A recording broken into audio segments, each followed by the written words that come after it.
Today in the cheapo spotlight, the NJTY DT-9208T. Non-auto ranging, non-true RMS multimeter for your viewing pleasure. Let's take a look. Now on the box itself, it does say TNU, and as well, they do give you a URL, NJTY.com or .cn. Now unfortunately, I tried both URLs, and it is a dead page. So unfortunately, no more details from the manufacturer as far as that is concerned. But hey, we have the meter in hand. Now this is not one of your typical non-auto ranging multimeters. This one does have a few tricks up its sleeve, or it's so it wants you to think. And let's take a further. Start off by seeing what's on the inside.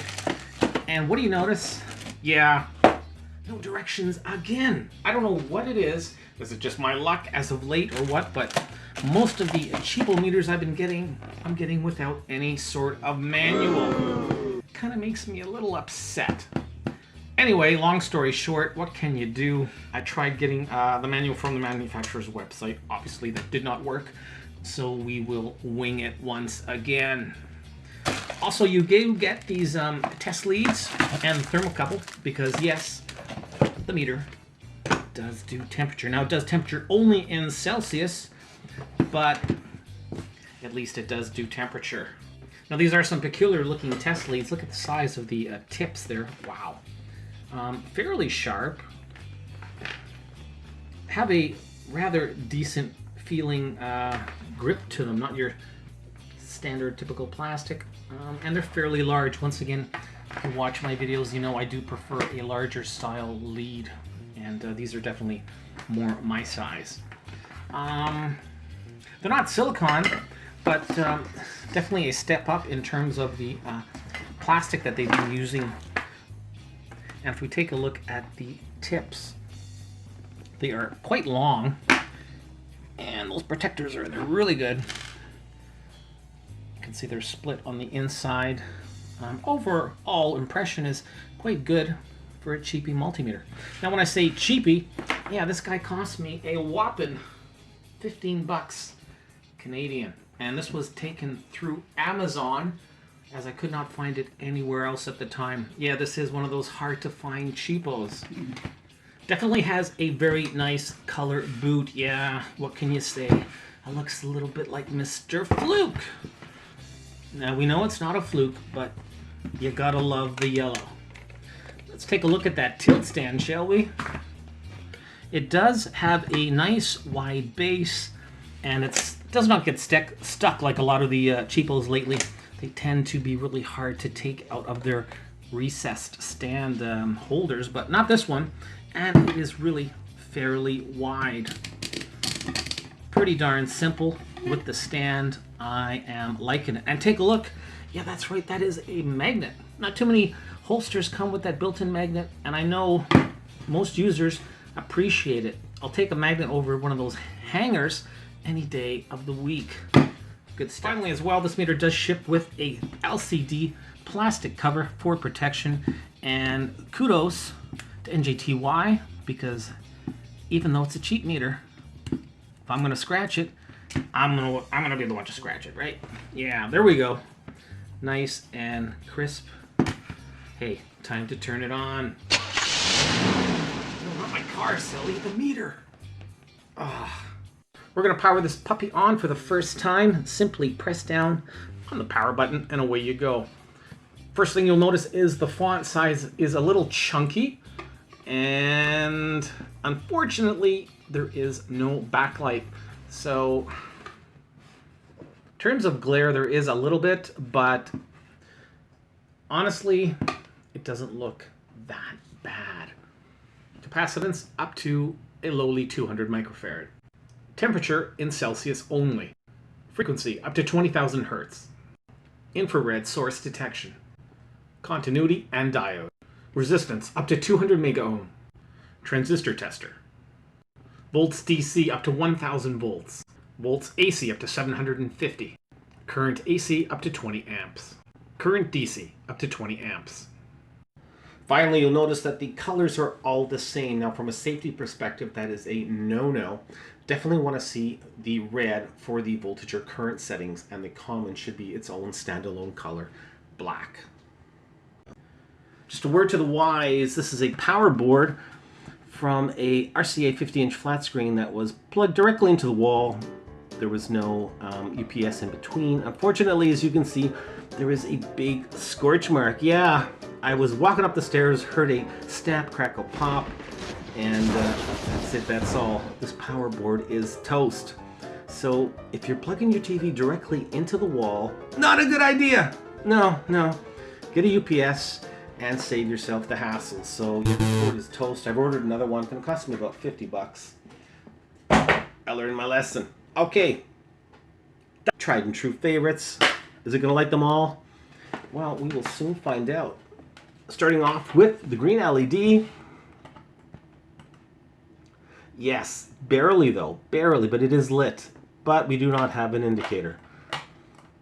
Yellow, same thing, it is lit. Nothing on the display. Over to the red. Same thing. Over to the blue. It is illuminated, but no indicator. And finally the white, same thing. So very interesting. It was able to light them all up, but we had no visual forward voltage indicator. So yeah, can I say lit them up, but not so great. Finally, let's not forget our standard diode. 514, 512. Yeah, looks good. The output voltage in diode mode for the NJTY is just under 3 volts, 2.95 volts. Have the precision voltage reference hooked up, and we should be looking at 250 millivolts, and we're a couple counts out at 248. Now let's switch it over to the regular voltage side.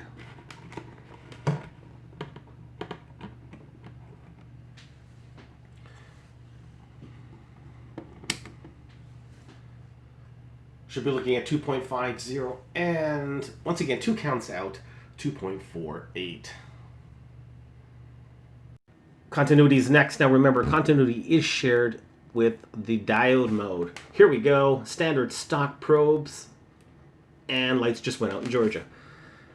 So there is no auto off alarm or anything with this meter. It will shut off after about 15 minutes, but there is no audible beep to let you know it's about to turn down.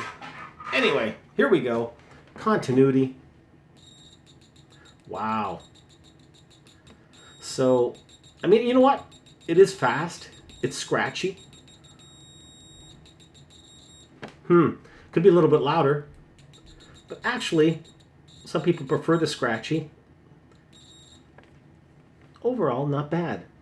Probe masters are next. Here we go.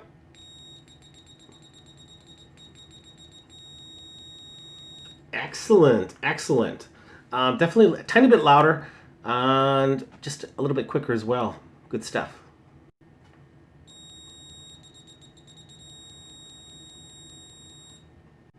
.8 decibels is the maximum output in continuity mode. Do the live wire functionality test next. Yes, it is on that little triangle. You got it. Devil's Triangle coming to you live. I'm getting vertigo. All right, here we go. Put the probe. And are we going to get anything? And we're getting nothing. No indicator on the meter, nada, piñata, absolutely nothing. Well, I guess it's called an epic fail. Alrighty, let's take that wire and do the same thing, but this time just a standard voltage test, AC. Should see something around 120 volts or so. And I still got those probe masters in, I'll just leave them in. And yeah, no worries there, 119. So for whatever reason, that live wire detect doesn't want to detect. Yep, kind of sucks. Finally, in temperature mode, it only does Celsius, does not do Fahrenheit. And as you can see, there is an onboard sensor. I'm not utilizing the thermocouples that it ships with. That being said, yeah, seems to be about right. 19 degrees, looking good. Sitting in milliamp mode right now, and as you can see, 67 milliamps or so. Remember, this only has a 200 milliamp threshold. Let's see how good it really is. Taking it up to 87 milliamps, so far so good. 199 milliamp, it is on the cusp, but it is still able to read. 241 milliamp, no over limit. All right, let's bring it back down. And we are fine. So pretty well right up until that limit, you can utilize the milliamp range. Now it is a small range, 200 milliamp. I'm not sure how useful everybody will find that, but at least now sitting in frequency mode. Now remember, this only has 20 kilohertz maximum for the frequency. Not a heck of a lot. Anyway, we'll try it out. We're sitting at 2 kilohertz right now. Taking it up to 3, 4, 5, up to 18, pretty well spot on, 19, and 20, and now we are over limit. So yeah, cannot get above that 20K threshold. As well, at the top of the unit, you can see we have that infrared incoming and outgoing. Yes, it does detect your remote control signal. How useful is this? Honestly, I've never had a remote control fail on me, so I'd have to say it's probably not that useful. That being said, it's here, it's part of the functionality. We'll test it out. Next up is the remote control, aka the infrared sensor. Basically what you have is the infrared sensor on the remote control will line up with the infrared sensor on the multimeter. Now you should see some sort of indicator of activity. It's going to be a flashing light, and that's going to tell us that, hey, the remote control is working. The batteries in it are good. Here we go. Doesn't matter what button you press on the remote. Line up the sensors, and voila. Yay! The remote control is good. And this only works for a couple of feet, maybe about 60 centimeters or so, and then it will start to fade. Doesn't have a lot of range, but that being said, that is the general idea. Is it useful? You be the judge. Next up is resistance mode. This has a whopping 200 mega ohm, which is pretty darn good. But let's start off with 9 mega ohm and see what we've got. Here we go. Oh, wow, that is really, really slow. Oh, gosh, that's painful. Painful!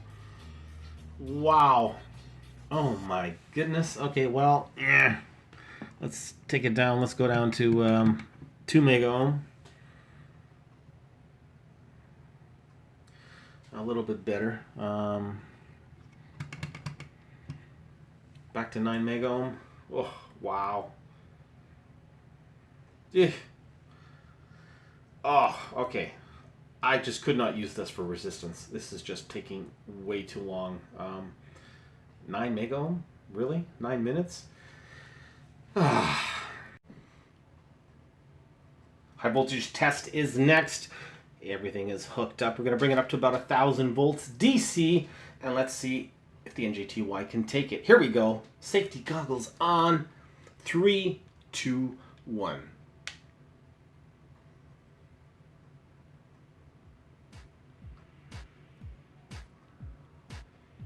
We are getting there. 970, 1,000 volts.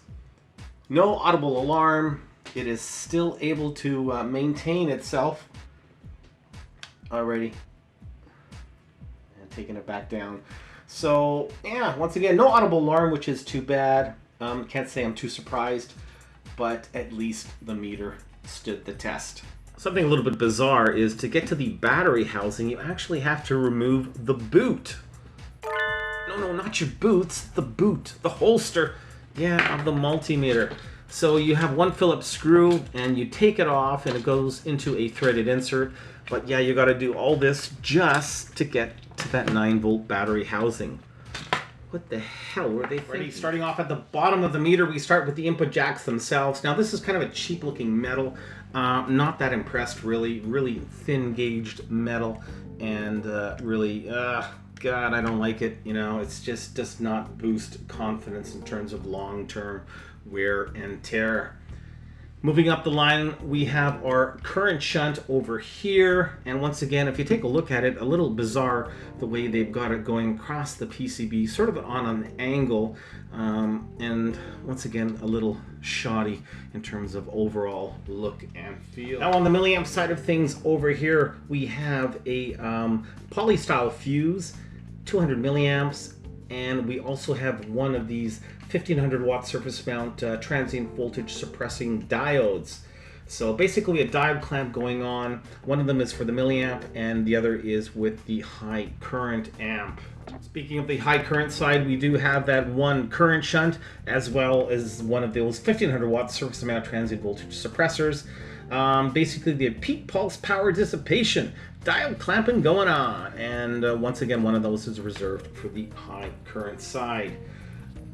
That's it. There is no fuse, resettable or not, nothing else for the 20 amp side of things. On the voltage side, we have nothing other than two really sad looking PTCs here at the top, super close to the side of the chassis. Now if we take a look at that PCB, yeah, that is really low quality stuff here, super thin, and wow, that PCB only takes up a fraction of the space of the interior, so not so hot.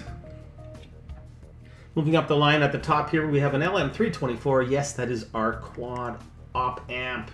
And right below that over here, we got our 27555. That's our digital to analog converter from Analog Devices. Below that, we have the TL06. That's our low power op amp over here. And over to the left over here, that is a, you guessed it, 74HC14D, also known as the Hex Schmidt trigger. It's a high-speed SI gate CMOS, and that is pretty well it in terms of the insides. The IC is cobbed. Presently, I have no idea what they're utilizing for the main IC, but once again, if we take a look at the PCB, get a load of this. Yeah, 2011, June 24th, almost 10 years old, well 9 years old to be exact, so not so good. Now the part that's sticking up here at the top, a little bizarre, is it not? That I'm assuming was originally glued to the PCB over here on the chassis. It is now just kind of floating around in midair, and of course that is the piezo. What can I say? It is definitely on the cheap side. We have a very small lip over here surrounding the entire meter for blast protection, but really, yeah, what can I say? Not that impressed. Okay, I'm going to put everything back together and come back with my closing thoughts. Closing thoughts on the NJTY DT9208T. Let the NJTY walk on by. Completely, utterly, and totally waste of money. Even though we're not talking much money, like 14, 15 bucks Canadian, $12 US. Yeah, it's just not worth it, guys. This had all sorts of weird issues with this thing just turning off midstream as I'm doing a test. No audible warning whatsoever. You know, getting stuck in between ranges. I can go on and on, but you know what? It's just not worth it. It is not worth it. The only positive thing about this is I do like the continuity. It's scratchy, but it's fast, and I like it. But my God, you know, do we really want to get this meter for the continuity? I don't think so. Quick footnote, during the testing, the probe actually lost the tip. Yeah, that's a first, so wow. What a piece of crap. Add insult to injury, this thing does not ship with a user manual or even a quick sheet guide, and it really should be. It does have some unique niche features, but it doesn't tell you a damn thing about them. But that's okay, because at the end of the day, they didn't work anyway. So yeah, who really cares? The DT9208T gets a dismal 0.5 stars out of 5. Yeah, it was interesting on the inside, but that is about it. I've got another doorstop, and I'm not liking it. Let's hope the next cheapo is a little bit better. In fact, let's hope it's a lot better. And you know what? I know it will be, because I've got a lot of great cheapos on the way. Hope you're having a great summer, everybody. It's been a scorcher here in Canada. I mean, a real scorcher. Till the next time, keep on testing.